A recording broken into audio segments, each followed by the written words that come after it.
नमस्कार, प्रणाम। आप देख रहे हैं ट्रेंडिंग बिहार और मैं हूं आपका दोस्त विवेक कुमार। बिहार एक ऐसा राज्य जहां हमेशा बाहुबलियों का वर्चस्व रहा है। अब ये आप तय करेंगे कि आज के बिहार में बाहुबलियों का वर्चस्व है कि आम लोगों का। लेकिन आज जो हम बात करने आए हैं, एक ऐसे बाहुबली, एक ऐसे नेता की बात करने आए हैं जो आजाद भारत में पहला ऐसा नेता होगा जिसे मौत की सजा सुनाई गई थी। जी हां, आपको और भी बात बता दें कि वो पहले ऐसे बाहुबली थे जिनकी अपनी खुद की एक सेना थी। आज के समय में जहां देश की एक सेना होती है, वैसे ही वो ऐसे एक बाहुबली थे जिनकी अपनी खुद की एक सेना हुआ करती थी। लेकिन कुछ ऐसा हुआ कि उन्हें फांसी की सजा सुनाई गई। आज के दिन उन्हें रिहाई होना था, लेकिन कोरोना की वजह से और कुछ कारणों की वजह से रिहाई नहीं हो पाई। तो चलिए हम उनके बारे में बताते हैं और आप पूरा विस्तार से जानिएगा कि वो कौन थे और उनकी पूरी जीवन की कहानी क्या थी।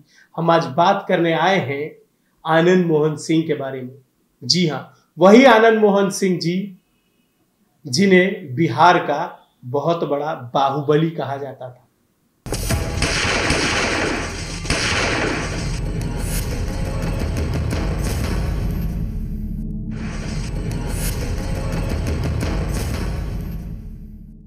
आजाद भारत के इतिहास में फांसी की सजा पाने वाले पहले राजनेता का तमगा हासिल करने वाले आनंद मोहन की जीवन की कहानी किसी फिल्म पटकथा से कम नहीं है। कोसी की धरती पर पैदा हुए आनंद मोहन सिंह बिहार के सहरसा जिले के पचगछिया गांव से आते हैं। उनके दादा राम बहादुर सिंह एक स्वतंत्रता सेनानी थे। आनंद मोहन ने 17 साल की उम्र में ही सियासत की शुरुआत कर दी थी। उन्हें आपातकालीन के दौरान जेपी आंदोलन में भी बढ़ चढ़कर हिस्सा लिया। इस दौरान उन्हें इसकी कीमत भी चुकानी पड़ी।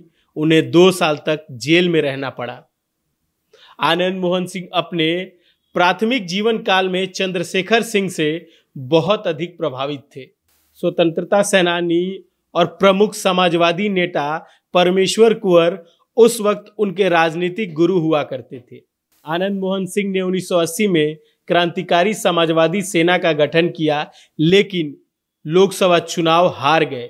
उनकी क्रांतिकारी समाजवादी सेना निचले जातियों के उत्थान का मुकाबला करने के लिए बनाई गई थी। बिहार की जातिगत संघर्ष की आग में तप कर निकले बाहुबली नेता आनंद मोहन सिंह 80 के दशक में राजपूतों के मसीहा बनकर उभरे और आज भी बिहार की राजनीति में उनकी तूती बोलती है। चलिए अब आपको बताते हैं कि आनंद मोहन जी का राजनीतिक करियर की शुरुआत कब हुई थी। राजनीति में उनकी एंट्री 1990 में हुई। आनंद मोहन 1990 में बिहार विधानसभा चुनाव में जनता दल से विजयी हुए। शुरू से आरक्षण विरोधी सियासत करने वाले आनंद मोहन 1990 में मंडल कमीशन का खुलकर विरोध किए। उन्होंने 1983 में अपनी अलग पार्टी बनाई जिसका नाम था बिहार प्लूरल्स पार्टी। 1994 में उनकी वाइफ भी यानी लवन्या आनंद भी वैशाली विधानसभा से उपचुनाव जीतकर राजनीति में एंट्री कर चुकी थी। जातिगत की राजनीति के सहारे अपनी सियासत पारी का आगाज करने वाले आनंद मोहन 90 की दशक में देखते ही देखते एक बड़ा चेहरा बन गए। लोग उनको लालू यादव के विकल्प के रूप में देखने लगे थे। 1995 में उनकी बिहार प्लूरल्स पार्टी ने नीतीश कुमार की समता पार्टी से बेहतरीन प्रदर्शन दिखाया। 1996 और 1998 में आनंद मोहन सिंह शिवहर लोकसभा सीट से चुनाव में उतरे और बड़े अंतर के साथ चुनाव जीतकर लोकसभा भी पहुंच गए। कोसी के कुछहरा में आनंद मोहन सिंह की एक प्राइवेट आर्मी और बाहुबली पप्पू यादव की सेना की भिड़ंत से गृह युद्ध जैसा हालात को बेकाबू करने के लिए लालू सरकार को उस वक्त बीएसएफ का सहारा लेना पड़ा था। साल 1999 में आनंद मोहन का मूड बदला और उनकी पार्टी ने लालू यादव की आरजेडी को छोड़ भारतीय जनता पार्टी का हाथ पकड़ लिया। चलिए अब वो वक्त आ गया है जब हम जानते हैं कि इस नेता की, इस बाहुबली को सजा क्यों हुआ था, जो मौत का सजा था वो क्यों हुआ था। तो दरअसल मौत का सजा होने का एक ही कारण था, वो था एक आईएएस की हत्या का मामला। हालांकि उन पे बहुत सारे आरोप लगे थे, लेकिन ये जो था ये बहुत हाईलाइटेड हुआ था। तो चलिए आगे की स्टोरी आपको बताते हैं।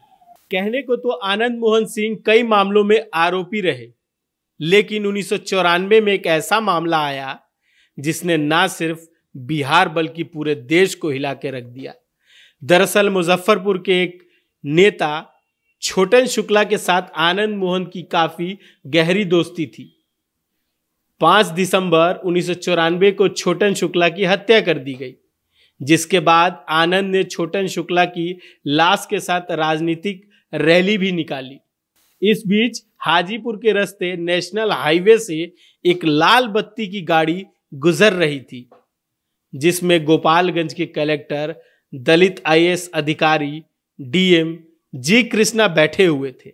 लाल बत्ती की गाड़ी देख भीड़ भड़क उठी। भीड़ द्वारा उनकी हत्या कर दी गई। इस भीड़ को आनंद मोहन द्वारा उकसाया गया था। हत्या का आरोप आनंद मोहन सिंह पर लगा और 2007 में कोर्ट ने उन्हें फांसी की सजा सुनाई। हालांकि बाद में फांसी की सजा को उम्र कैद में बदल दिया गया।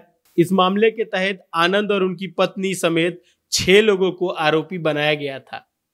कलेक्टर की हत्या के मामले में जेल की सलाखों के पीछे रहने वाले आनंद मोहन सिंह का बिहार की राजनीति में किस कदर दबदबा था, इसको इस आसानी से समझा जा सकता है कि जेल में रहते हुए भी 2010 में वो अपनी पत्नी लावण्या को कांग्रेस से टिकट दिलवाते हैं।